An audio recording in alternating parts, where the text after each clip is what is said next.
KaraokeBooks. Cranford. Elizabeth Gaskell. Audiobook. Chapter 11. Samuel Brown. The next morning I met Lady Glenmire and Miss Pole setting out on a long walk to find some old woman who was famous in the neighborhood for her skill in knitting woolen stockings. Miss Pole said to me, with a smile half kindly and half contemptuous upon her countenance, "I have been just telling Lady Glenmire of our poor friend Mrs. Forrester, and her terror of ghosts. It comes from living so much alone, and listening to the bug-a-boo stories of that Jenny of hers." She was so calm and so much above superstitious fears herself that I was almost ashamed to say how glad I had been of her Headingley Causeway proposition the night before, and turned off the conversation to something else. In the afternoon Miss Pole called on Miss Matty to tell her of the adventure, the real adventure they had met with on their morning's walk. They had been perplexed about the exact path which they were to take across the fields in order to find the knitting old woman, and had stopped to inquire at a little wayside public house, standing on the high road to London, about 3 miles from Cranford. The good woman had asked them to sit down and rest themselves while she fetched her husband, who could direct them better than she could, and, while they were sitting in the sanded parlor, a little girl came in. They thought that she belonged to the landlady, and began some trifling conversation with her, but, on Mrs. Roberts's return, she told them that the little thing was the only child of a couple who were staying in the house. And then she began a long story, out of which Lady Glenmire and Miss Pole could only gather 1 or 2 decided facts, which were that, about 6 weeks ago, a light spring cart had broken down just before their door, in which there were 2 men, 1 woman, and this child. One of the men was seriously hurt, no bones broken, only shaken, the landlady called it, but he had probably sustained some severe internal injury, for he had languished in their house ever since, attended by his wife, the mother of this little girl. Miss Pole had asked what he was, what he looked like, and Mrs. Roberts had made answer that he was not like a gentleman, nor yet like a common person. If it had not been that he and his wife were such decent, quiet people, she could almost have thought he was a mountebank, or something of that kind, for they had a great box in the cart, full of she did not know what.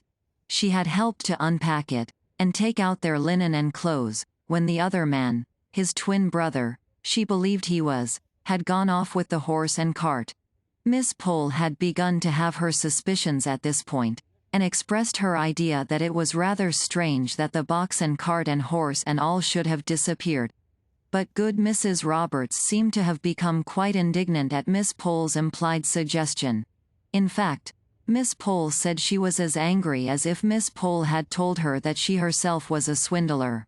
As the best way of convincing the ladies, she bethought her of begging them to see the wife, and, as Miss Pole said, there was no doubting the honest, worn, bronzed face of the woman, who at the first tender word from Lady Glenmire, burst into tears, which she was too weak to check until some word from the landlady made her swallow down her sobs, in order that she might testify to the Christian kindness shown by Mr. Dot and Mrs. Roberts.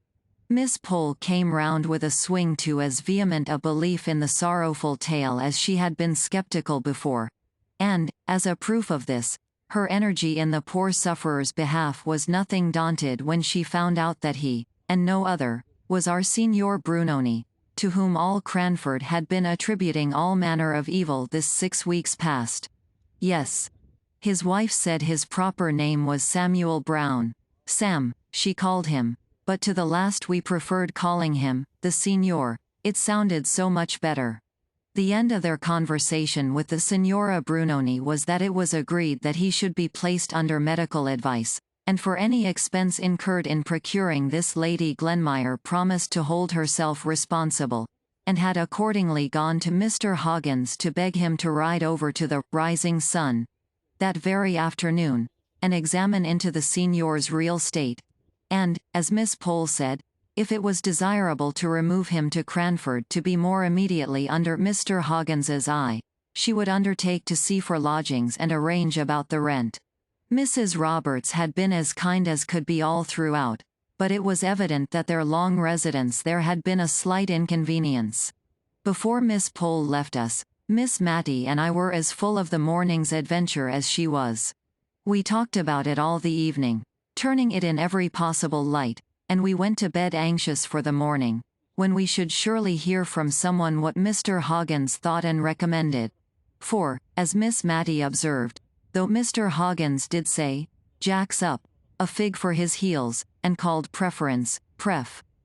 She believed he was a very worthy man and a very clever surgeon. Indeed, we were rather proud of our doctor at Cranford, as a doctor. We often wished, when we heard of Queen Adelaide or the Duke of Wellington being ill, that they would send for Mr. Hoggins. But, on consideration, we were rather glad they did not, for, if we were ailing, what should we do if Mr. Hoggins had been appointed physician in ordinary to the royal family? As a surgeon we were proud of him, but as a man, or rather, I should say, as a gentleman, we could only shake our heads over his name and himself, and wished that he had read Lord Chesterfield's letters in the days when his manners were susceptible of improvement. Nevertheless, we all regarded his dictum in the signor's case as infallible, and when he said that with care and attention he might rally, we had no more fear for him. But, although we had no more fear, everybody did as much as if there was great cause for anxiety, as indeed there was until Mr. Hoggins took charge of him. Miss Pole looked out clean and comfortable, if homely, lodgings. Miss Matty sent the sedan chair for him, and Martha and I aired it well before it left Cranford by holding a warming pan full of red-hot coals in it, and then shutting it up close, smoke and all, until the time when he should get into it at the rising sun. Lady Glenmire undertook the medical department under Mr. Hoggins's directions, and rummaged up all Mrs. Jamieson's medicine glasses, and spoons, and bed tables, in a free and easy way, that made Miss Matty feel a little anxious as to what that lady and Mr. Mulliner might say, if they knew. Mrs. Forrester made some of the bread jelly, for which she was so famous, to have ready as a refreshment in the lodgings when he should arrive. A present of this bread jelly was the highest mark of favor dear Mrs. Forrester could confer. Miss Pole had once asked her for the receipt, but she had met with a very decided rebuff. That lady told her that she could not part with it to anyone during her life, and that after her death it was bequeathed, as her executors would find, to Miss Matty. What Miss Matty, or, as Mrs. Forrester called her, remembering the clause in her will and the dignity of the occasion, Miss Matilda Jenkins, might choose to do with the receipt when it came into her possession, whether to make it public, or to hand it down as an heirloom, she did not know, nor would she dictate. And a mold of this admirable, digestible, unique bread jelly was sent by Mrs. Forrester to our poor sick conjurer. Who says that the aristocracy are proud? Here was a lady by birth a Tyrell, and descended from the great Sir Walter that shot King Rufus, and in whose veins ran the blood of him who murdered the little princes in the Tower, going every day to see what dainty dishes she could prepare for Samuel Brown, a mountebank. But, indeed, it was wonderful to see what kind feelings were called out by this poor man's coming amongst us. And also wonderful to see how the great Cranford panic, which had been occasioned by his first coming in his Turkish dress, melted away into thin air on his second coming, pale and feeble, and with his heavy, filmy eyes, that only brightened a very little when they fell upon the countenance of his faithful wife, or their pale and sorrowful little girl. Somehow we all forgot to be afraid. I dare say it was that finding out that he, who had first excited our love of the marvelous by his unprecedented arts, had not sufficient everyday gifts to manage a shying horse, made us feel as if we were ourselves again. Miss Pole came with her little basket at all hours of the evening, as if her lonely house and the unfrequented road to it had never been infested by that murderous gang. Mrs. Forrester said she thought that neither Jenny nor she need mind the headless lady who wept and wailed in Darkness Lane, for surely the power was never given to such beings to harm those who went about to try to do what little good was in their power, to which Jenny tremblingly assented. but the mistress's theory had little effect on the maid's practice until she had sewn 2 pieces of red flannel in the shape of a cross on her inner garment. I found Miss Mattie covering her penny ball, the ball that she used to roll under her bed, with gay-colored worsted in rainbow stripes. "My dear," said she, "my heart is sad for that little careworn child. Although her father is a conjurer, she looks as if she had never had a good game of play in her life. I used to make very pretty balls in this way when I was a girl, and I thought I would try if I could not make this one smart and take it to Phoebe this afternoon. I think the gang must have left the neighborhood, for one does not hear any more of their violence and robbery now. We were all of us far too full of the signor's precarious state to talk either about robbers or ghosts. Indeed, Lady Glenmire said she never had heard of any actual robberies, except that 2 little boys had stolen some apples from Farmer Benson's orchard, and that some eggs had been missed on a market day off Widow Hayward's stall. But that was expecting too much of us. We could not acknowledge that we had only had this small foundation for all our panic. Miss Pole drew herself up at this remark of Lady Glenmire's, and said that she wished she could agree with her as to the very small reason we had had for alarm, but with the recollection of a man disguised as a woman who had endeavored to force himself into her house while his confederates waited outside, with the knowledge gained from Lady Glenmire herself of the footprints seen on Mrs. Jamieson's flower borders, with the fact before her of the audacious robbery committed on Mr. Hoggins at his own door.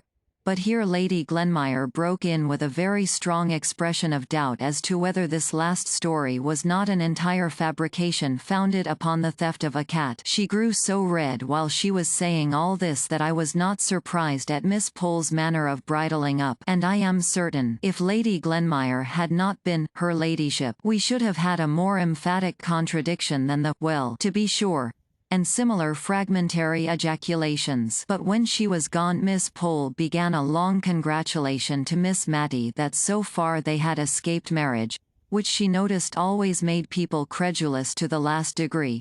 Indeed, she thought it argued great natural credulity in a woman if she could not keep herself from being married.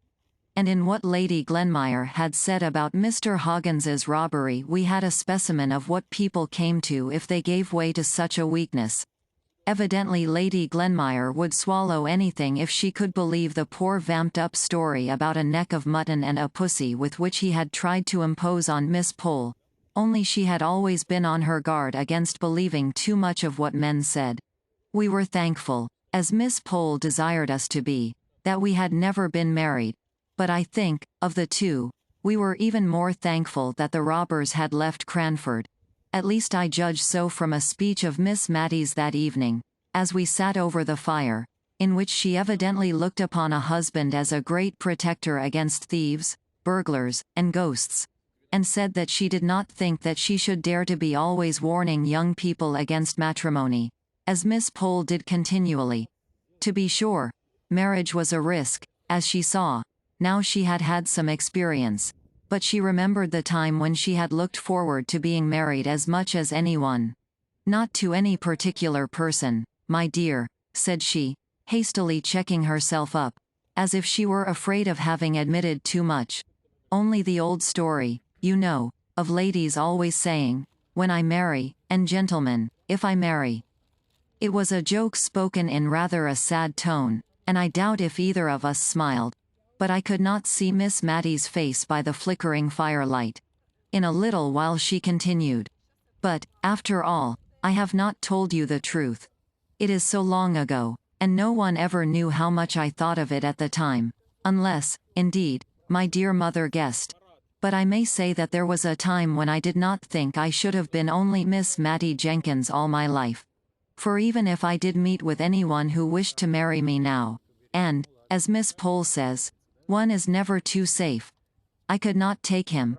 I hope he would not take it too much to heart, but I could not take him, or anyone but the person I once thought I should be married to, and he is dead and gone, and he never knew how it all came about that I said, 'No,' when I had thought many and many a time. Well, it's no matter what I thought. God ordains it all, and I am very happy, my dear. No one has such kind friends as I. continued she, taking my hand and holding it in hers. If I had never known of Mr. Holbrook, I could have said something in this pause, but as I had, I could not think of anything that would come in naturally, and so we both kept silence for a little time. My father once made us, she began, keep a diary, in 2 columns. On one side we were to put down in the morning what we thought would be the course and events of the coming day, and at night we were to put down on the other side what really had happened. It would be to some people rather a sad way of telling their lives. A tear dropped upon my hand at these words. I don't mean that mine has been sad, only so very different to what I expected. I remember, one winter's evening, sitting over our bedroom fire with Deborah. I remember it as if it were yesterday, and we were planning our future lives.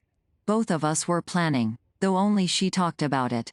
She said she should like to marry an archdeacon, and write his charges, and you know, my dear, she never was married, and, for aught I know, she never spoke to an unmarried archdeacon in her life. I never was ambitious, nor could I have written charges, but I thought I could manage a house. My mother used to call me her right hand, and I was always so fond of little children. The shyest babies would stretch out their little arms to come to me. When I was a girl, I was half my leisure time nursing in the neighboring cottages. But I don't know how it was, when I grew sad and grave, which I did a year or 2 after this time, the little things drew back from me, and I am afraid I lost the knack, though I am just as fond of children as ever, and have a strange yearning at my heart whenever I see a mother with her baby in her arms. Nay, my dear, and by a sudden blaze which sprang up from a fall of the unstirred coals, I saw that her eyes were full of tears, gazing intently on some vision of what might have been. Do you know I dream sometimes that I have a little child? Always the same. A little girl of about 2 years old. She never grows older, though I have dreamt about her for many years. I don't think I ever dream of any words or sound she makes. She is very noiseless and still, but she comes to me when she is very sorry or very glad, and I have wakened with the clasp of her dear little arms round my neck. Only last night, perhaps because I had gone to sleep thinking of this ball for Phoebe, my little darling came in my dream, and put up her mouth to be kissed, just as I have seen real babies do to real mothers before going to bed. But all this is nonsense, dear. Only don't be frightened by Miss Pole from being married. I can fancy it may be a very happy state, and a little credulity helps one on through life very smoothly, better than always doubting and seeing difficulties and disagreeables in everything. If I had been inclined to be daunted from matrimony, it would not have been Miss Pole to do it. It would have been the lot of poor Signor Brunoni and his wife. And yet again, it was an encouragement to see how, through all their cares and sorrows, they thought of each other and not of themselves, and how keen were their joys, if they only passed through each other, or through the little Phoebe. The Signora told me, one day, a good deal about their lives up to this period. It began by my asking her whether Miss Pole's story of the twin brothers were true. It sounded so wonderful a likeness, that I should have had my doubts, if Miss Pole had not been unmarried. But the Signora, or, as we found out she preferred to be called, Mrs. Brown, said it was quite true. That her brother-in-law was by many taken for her husband, which was of great assistance to them in their profession. Though, she continued, how people can mistake Thomas for the real Signor Brunoni, I can't conceive, but he says they do, so I suppose I must believe him. Not but what he is a very good man. I am sure I don't know how we should have paid our bill at the Rising Sun, but for the money he sends. But people must know very little about art if they can take him for my husband. Why, miss, in the ball trick, where my husband spreads his fingers wide, and throws out his little finger with quite an air and a grace, Thomas just clumps up his hand like a fist, and might have ever so many balls hidden in it. Besides, he has never been in India, and knows nothing of the proper sit of a turban. Have you been in India? Said I, rather astonished. Oh, yes. Many a year, ma'am. Sam was a sergeant in the 31st, and when the regiment was ordered to India, I drew a lot to go, and I was more thankful than I can tell. For it seemed as if it would only be a slow death to me to part from my husband. But, indeed, ma'am, if I had known all, I don't know whether I would not rather have died there and then than gone through what I have done since. To be sure, I've been able to comfort Sam, and to be with him. But, ma'am, I've lost 6 children, said she, looking up at me with those strange eyes that I've never noticed but in mothers of dead children, with a kind of wild look in them, as if seeking for what they never more might find. Yes. 6 children died off, like little buds nipped untimely, in that cruel India. I thought, as each died, I never could, I never would, love a child again. And when the next came, it had not only its own love, but the deeper love that came from the thoughts of its little dead brothers and sisters. And when Phoebe was coming, I said to my husband, Sam, when the child is born, and I am strong, I shall leave you. It will cut my heart cruel. But if this baby dies too, I shall go mad. The madness is in me now. But if you let me go down to Calcutta, carrying my baby step by step, it will, maybe, work itself off. And I will save, and I will hoard, and I will beg, and I will die, to get a passage home to England, where our baby may live. God bless him. He said I might go, and he saved up his pay, and I saved every pice I could get for washing or any way. And when Phoebe came, and I grew strong again, I set off. It was very lonely. Through the thick forests, dark again with their heavy trees, along by the river's side, but I had been brought up near the Avon in Warwickshire, so that flowing noise sounded like home. From station to station, from Indian village to village, I went along, carrying my child. I had seen one of the officers' ladies with a little picture, ma'am, done by a Catholic foreigner, ma'am, of the Virgin and the little Saviour, ma'am. She had him on her arm, and her form was softly curled round him, and their cheeks touched. Well, when I went to bid good-bye to this lady, for whom I had washed, she cried sadly. For she, too, had lost her children, but she had not another to save, like me, and I was bold enough to ask her would she give me that print. And she cried the more, and said her children were with that little blessed Jesus, and gave it me, and told me that she had heard it had been painted on the bottom of a cask, which made it have that round shape. And when my body was very weary, and my heart was sick, for there were times when I misdoubted if I could ever reach my home, and there were times when I thought of my husband, and one time when I thought my baby was dying. I took out that picture and looked at it, till I could have thought the mother spoke to me, and comforted me. And the natives were very kind. We could not understand one another. But they saw my baby on my breast, and they came out to me, and brought me rice and milk, and sometimes flowers. I have got some of the flowers dried. Then, the next morning, I was so tired, and they wanted me to stay with them. I could tell that, and tried to frighten me from going into the deep woods, which, indeed, looked very strange and dark.